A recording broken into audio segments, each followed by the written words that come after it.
नमस्कार प्रिय बंधुओं, आप सभी का हमारे YouTube चैनल में बहुत बहुत स्वागत है।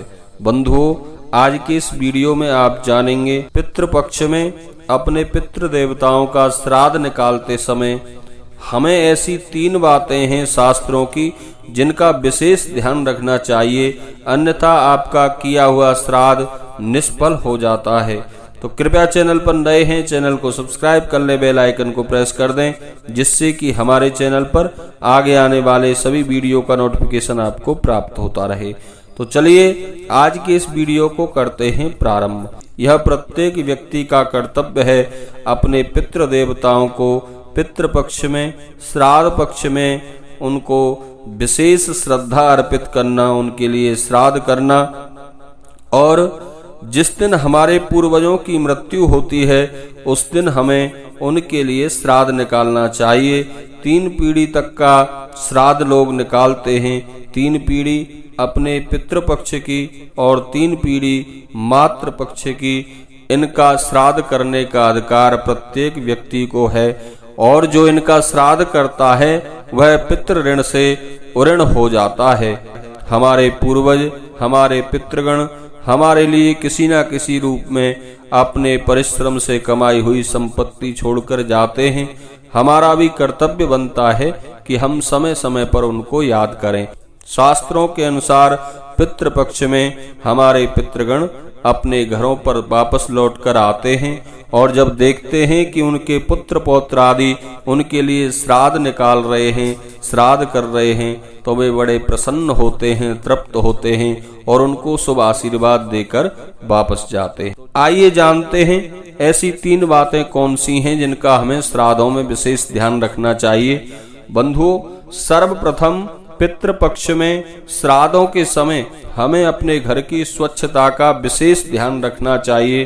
अपने घर को आप स्वच्छ और पवित्र रखें, क्योंकि पितृदेव जो होते हैं, हमारे पूर्वज जो हैं, जो पितृलोक को प्राप्त हो जाते हैं वह देव स्वरूप बन जाते हैं और उनको पवित्रता, स्वच्छता विशेष प्रिय होती है। इसलिए पितृपक्ष में श्राद्धों में अपने घर की स्वच्छता का ध्यान रखें। खासकर रसोई घर में कोई भी ऐसा तामसी भोजन ना बनाएं जिससे कि हमें हमारे पितृगणों का क्रोध सहन करना पड़े। नंबर 2 बंधुओं, पितृपक्ष में जब आप अपने पूर्वजों का श्राद्ध निकालते हैं, श्राद्ध निकालते समय हमें लोहे के बर्तन, स्टील लोहे के बर्तनों का प्रयोग बिल्कुल नहीं करना चाहिए। शास्त्रों में यह वर्जित है। शास्त्रों में ऐसा लिखा है कि लोहे की धातु को देखकर हमारे पितृगण जो हैं वह भयभीत होते हैं और डरकर वहां से भाग जाते हैं बगैर श्राद्ध ग्रहण किए हुए। तो आप श्राद्ध निकालते समय, ब्राह्मण भोजन कराते समय या अग्नि में जब आप भोग लगाते हैं, गौग्रास निकालते हैं, उस समय आप पत्तल का, दोने का, ऐसी चीजों का प्रयोग करें। लोहे के पात्र का हमें प्रयोग नहीं करना चाहिए श्राद्ध निकालते समय। बंधुओं, नंबर 3, जिस दिन आपके घर में आपके दादी बाबा, परबाबा आदि का श्राद्ध हो उस दिन हमें पंचबली कर्म अवश्य ही करना चाहिए।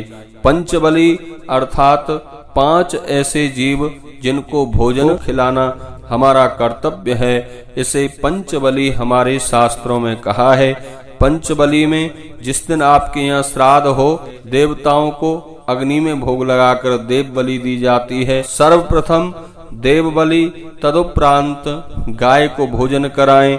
गाय को भोजन कराने के बाद कुत्ते को बलि दें, कुत्ते को भोजन दें। कुत्ते को भोजन देने के उपरांत कौओं को बलि अर्थात कौओं को भोजन देना चाहिए और उसके बाद पिपलिकह बलि अर्थात चींटियों को भोजन देना चाहिए।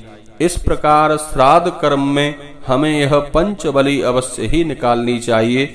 इससे हमारा श्राद्ध सफल होता है, हमें हमारे पूर्वजों का शुभ आशीर्वाद प्राप्त होता है और माँ अन्नपूर्णा की कृपा ऐसे घरों के ऊपर सदा सर्वदा बनी रहती है। आप सभी श्रद्धालुओं को बहुत बहुत नमस्कार, प्रणाम।